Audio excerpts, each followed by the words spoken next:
السلام علیکم ورحمۃ اللہ وبرکاتہ۔ عزیز دوستوں، ساتھیوں، میں محمد شہزاد خان آپ تمام ہی کا اپنے چینل ایس کے ایڈیویژن میں خیر مقدم کرتا ہوں۔ آپ تمام ہی کا تہہ دل سے استقبال کرتا ہوں۔ امید کرتا ہوں آپ تمام ہی خیر عافیت سے ہوں گے اور خوش و خرم زندگی گزار رہے ہوں گے۔ تو دوستو، اس سے پہلے والی ویڈیو میں ہم طنز و مزاح کا آغاز و ارتقاء کا بارے میں پڑھ رہے تھے۔ آج کی اس ویڈیو میں ہم اکبر الہ آبادی کی طنز و مزاح کے بارے میں پڑھیں گے۔ سوال دیکھیے، اس کا جواب دیکھیے۔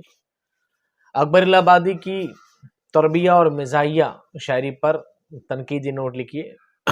اس کو طنزیہ بھی کہہ سکتے ہیں، ٹھیک ہے۔ جواب کیا لکھیں گے؟ اردو کی طنز و مزاحیہ شاعری کی تاریخ میں اکبر الہ آبادی کو وہی مرتبہ حاصل ہے جو اردو غزل کی تاریخ میں میر تقی میر کو۔ اگر میر شہنشاہ غزل ہیں تو اکبر الہ آبادی مزاح نگاروں کے سر خیل و سالار ہیں۔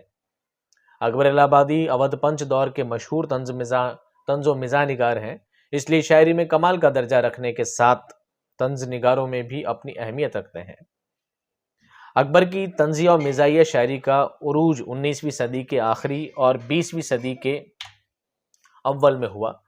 ہم یہ جانتے ہیں کہ طنز و مزاح نے مغربی ادب سے اردو میں دھیرے دھیرے اپنا سکہ جمایا، اور اس دور میں بھی ہندوستان کی سماجی، تہذیبی، مذہبی، سیاسی، معاشی زندگی کی سنگین دیواروں میں مغرب کی طرف سے بڑے ہوئے سیلاب نے ایسے شگاف پیدا کر دیے تھے کہ سماج کی سادہ عمارت کے گر جانے کا خطرہ پیدا ہو گیا تھا۔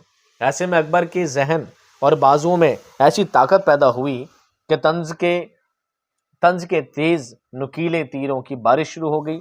اکبر الہ آبادی کی بدولت طنز و مزاح کی شاعری کو جو عروج ملا تھا وہ جدید دور میں آ کر رنگا رنگ ہو گیا۔ اکبر الہ آبادی کی شاعری جو نمایاں پیغام میں ملتا ہے وہ یہ ہے کہ ہمیں اپنی ہی تہذیب اور سماجی قدروں کو قائم رکھنا ہے اور اپنے ہی سماجی اصولوں پر عمل پیرا ہونا ہے، اور ہر طرح انگریزی تہذیب و تمدن اور رسم و رواج کی پوری طاقت کے ساتھ مخالفت کرنی ہے۔ انہوں نے اپنے اس پیغام کو اپنی شاعری میں طنز و مزاح کے رنگ میں عوام و خاص تک پہنچانے کی کوشش کی ہے۔ انہوں نے مغربی تہذیب و تمدن کے سیلاب کو اپنی زوردار نظموں سے طنز و مزاح کا نشانہ بنایا ہے۔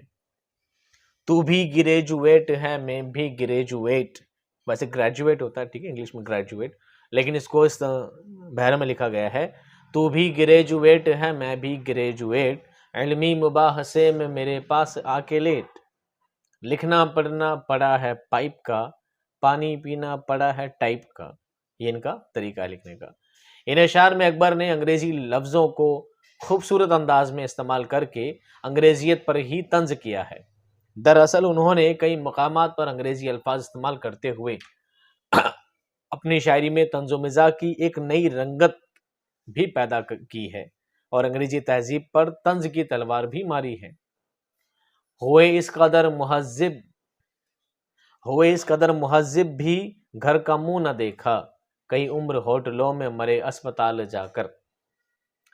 لفظی بازی گری سے پیدا ہونے والے مزاج کے سلسلے میں اس بات کو مد نظر رکھنا ضروری ہے کہ اس میں بالعموم الفاظ کے بگاڑ، رعایت لفظی، تصرف، محاورہ اور دوسری لفظی شعبدہ بازیوں سے کام لے کر مزاحیہ نکات پیدا کرتے ہیں، اور یہ طریقہ کار بحیثیت مجموعی بزلہ سنجی وٹ کہلاتا ہے۔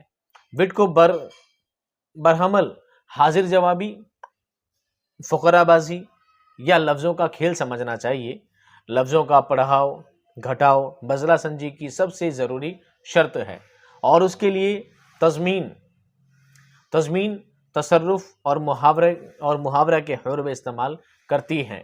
مگر مزاح اور بزلہ سنجی میں ایک بڑا فرق یہ ہے کہ مزاح ایک برقی رو کی طرح سارے کے سارے مزاحیے پارے میں جاری و ساری ہوتا ہے، اور ہم کسی ایک مقام پر انگلی رکھ کر یہ نہیں کہہ سکتے کہ یہاں مزاح موجود ہے۔ اس کے برعکس بزلہ سنجی کا دائرہ محدود ہوتا ہے اور اس کو علیحدہ کر کے بھی دیکھا جا سکتا ہے۔ اکبر کی شاعری کو عام طور پر بزلہ سنجی یا وٹ کی شاعری کہا گیا ہے، اور وہ اس لیے کہ بیشتر موقعوں پر انہوں نے تخیل اور معنی افرانی کے بجائے صرف لفظی شعبدہ بازیوں سے مزاح پیدا کرنے کی سعی کی ہے۔ مثلا جب وہ کہتے ہیں بے پردہ کل نظر آئیں جو چند بیبیاں، اکبر زمین میں غیرت قومی سے گڑ گیا، پوچھا جو ان سے آپ کا پردہ وہ کیا ہوا، کہنے لگی کہ عقل پر مردوں کی پڑ گیا۔ تو صاف محسوس ہوتا ہے کہ یہاں مزاح کو تحریک دینے والی چیز شاعر کے سخن ہائے گفتنی کی بے ساختگی نہیں، بلکہ اس کی خوبی، صناعت اور انداز پیشکش ہے۔ حقیقت میں اس قطعے کا سارا حسن رعایت لفظی میں ہے۔ اکبر کی شاعری میں خالص بزلہ سنجی کے ایسے بہت سے اشعار ہیں جو مزاحیہ انداز پیدا کرتے ہیں، لیکن اس کے باوجود ہم ان کے کلام کے اس بہت بڑے حصے کو کیسے نظر انداز کر دیں جس میں اسلوب کی بنسبت خیال اور مواد پر زیادہ توجہ صرف ہوئی ہے۔ مثلا یہی فرماتے رہے تیغ سے پھیلا اسلام، یہ نہ ارشاد ہوا کہ توپ سے پھیلا کیا ہے۔ مومن خان مومن کے شعر کو طنزیہ طور پر اکبر نے اس طرح پیش کیا۔ مومن کا شعر کیا ہے؟ کسی نے گر کہا مرتا ہے مومن، کہا ہم کیا کریں مرضی خدا کی۔ مومن کا شعر ہے۔ اکبر اس میں تصرف کر کے اس طرح کہتے ہیں۔ کیسے کہتے ہیں؟ کسی نے گر کہا مرتا ہے اکبر، کہا ہم کیا کریں مرضی ہماری۔ اکبر کا شعر ہے۔ اکبر الہ آبادی کے طنز و مزاح کے متعلق عبداللہ یوسف علی کے پیش کردہ 3 اہم نکات قابل توجہ ہیں۔ پہلا یہ کہ اکبر نے مغربی تہذیب کے خلاف زوردار انداز میں مشرقی تہذیب کی آواز بلند کی۔ دوسرا نقطہ یہ ہے کہ انہوں نے ہندوستان میں مذہب کے زوال پر دلی رنج کا اظہار کیا۔ تیسرا نقطہ یہ ہے کہ انہوں نے مکاری، ریاکاری اور بے ہودگی کے خلاف اپنے جذبات کو منظر عام پر لانے کی کوشش کی۔ لیکن علامہ موصوف کا یہ بھی خیال ہے کہ اکبر نے تمدنی ابتری کا کوئی حل پیش نہیں کیا اور تصویر کے تاریک پہلو کے برے اثرات کو دور کرنے کی کوشش نہیں کی۔ اسی طرح رام بابو سکسینہ رقم تراز ہیں کہ اکبر نے حالات کی مناسبت اور وقت کے تقاضوں اور مصلحت خیال نہیں رکھا اور وقت کے ساتھ چلنا ہی چاہتے تھے اور انگریزی تعلیم و تربیت کے قیمتی فائدوں کے قائل بھی نہ ہو سکے تھے۔ جب ہم اکبر کی شاعری کو تنقید کی کسوٹی پر غور فکر کے ساتھ پرکھتے ہیں تو معلوم ہوتا ہے کہ اس کا ایک بہت بڑا حصہ انگریز اور انگریزیت کی مخالفت میں لکھا گیا ہے۔ لیکن ہم یہ نظر انداز نہیں کر سکتے ہیں کہ اکبر نے اپنی شاعری کے طنز و مزاح کی خوبصورت مثالیں پیش کی ہیں۔ اکبر الہ آبادی کی طنزیہ و مزاحیہ شاعری کے متعلق ایک آخری نقطے میں ہے کہ اگرچہ اکبر مغرب اور مغربیت کے سب سے زیادہ مخالف تھے، تاہم وہ پہلے اردو شاعر ہیں جو باقاعدہ طور پر اکابر کے طرز عمل اور ہنگامی واقعات پر طنز کی طرف متوجہ ہوئے۔ دراصل یہ زمانہ ایسا تھا کہ ہماری سیاسی زندگی میں برق رفتار تبدیلیاں پیدا ہو رہی تھیں۔ ادبی نقطہ نظر سے ایک تاریخی سچائی ہے کہ اکبر نے اپنی طنزیہ و مزاحیہ شاعری کے ذریعے اردو میں باقاعدہ طنز و مزاح کی شاعری کا آغاز کیا ہے اور طنز و مزاح کی بنیادوں کو اردو شاعری میں مضبوطی سے قائم کیا ہے۔ اس میں کوئی شک نہیں کہ اکبر کی طنزیہ اور مزاحیہ شاعری کا اسلوب خاص و عام میں بہت مقبول ہوا ہے۔ اکبر اپنی شاعری میں مشرق کی آواز سے اس طرح پیش کرتے ہیں کہ بزلہ سنجی پیدا کر دیتے ہیں۔ مثلا ہم اس کے ساتھ ہیں اور وہ ان کے ساتھ ہیں، خدا کو بھی پتہ نہیں ہم کس کے ساتھ ہیں۔ ہم ان کے ساتھ ہیں اور وہ ان کے ساتھ ہیں، خدا کو بھی پتہ نہیں ہم کس کے ساتھ ہیں۔ اکبر نے اپنے اشعار میں نصیحت کرنے کی کوشش تو کی ہے، لیکن مغربی تہذیب سے ہٹ کر اور مغربی تہذیب کو بالکل غلط بھی نہیں بتا پائے ہیں۔ لیکن ان کی شاعری میں انگریزی الفاظ اور انداز کا ہونا اس بات کی دلیل ہے کہ یہ صرف مزاحیہ کلام میں دلچسپی رکھتے ہیں۔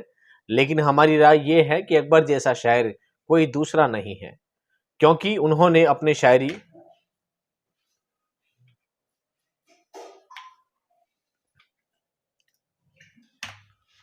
کیونکہ انہوں نے اپنی شاعری میں نکھار اور دلکشی پیدا کر کے اپنی طرف متوجہ کیا تھا اور شاعری کو وہ شان بخشی کہ دن بدن شاعری بلندی کی طرف ترقی کرتی گئی، اور آج اس لیے اکبر طنز میں شاعر کے نام سے ظرافت میں مشہور بلند مقام رکھتے ہیں۔ اکبر نے اپنی شاعری میں قومی لیڈروں پر بھی بھرپور طنز کیے ہیں۔ رنج لیڈر کو بہت ہے مگر آرام کے ساتھ، رنج لیڈر کو بہت ہے مگر آرام کے ساتھ، قوم کے غم میں ڈنر کھاتا ہے حکام کے ساتھ۔ اکبر نے بڑی بلند ہمتی کا کام کیا کہ اپنے سماج میں پھیلی برائیوں کو طنز و تمسخر کا نشانہ بنایا۔ وہ کہتے ہیں تائید وضع ملت و دین کی کروں گا میں، تائید وضع ملت و دین کی کروں گا میں، اہل زمانہ لاکھ ہنسیں مجھ غریب پر۔ اکبر نے اپنی طنز و مزاحیہ شاعری کے ذریعے ہندوستانی عوام و خاص کو یہ پیغام، اپنی تہذیب، اپنا تمدن، اپنا نظام، اپنی زبان، اپنا مذہب ہی سب کچھ ہے، انگریزی تہذیب پر نشانہ لگاتے ہوئے کہتے ہیں ہاں نہ چمکی نہ تھی انگلش سے جب بیگانہ تھی، اب ہے شمع انجمن پہلے چراغ خانہ تھی۔ مذکورہ بالا گفتگو سے واضح ہو جاتا ہے کہ اکبر الہ آبادی مزاح نگاروں کے سرخیل و سالار کی حیثیت سے ہمیشہ یاد کیے جاتے رہیں گے۔ اگلی ویڈیو میں ہم پڑھیں گے متاع واہی کے بارے میں۔ میں ملتا ہوں آپ کو نیکسٹ ویڈیو میں بہت جلد، تب تک خوش رہیے، آباد رہیے، خدا حافظ۔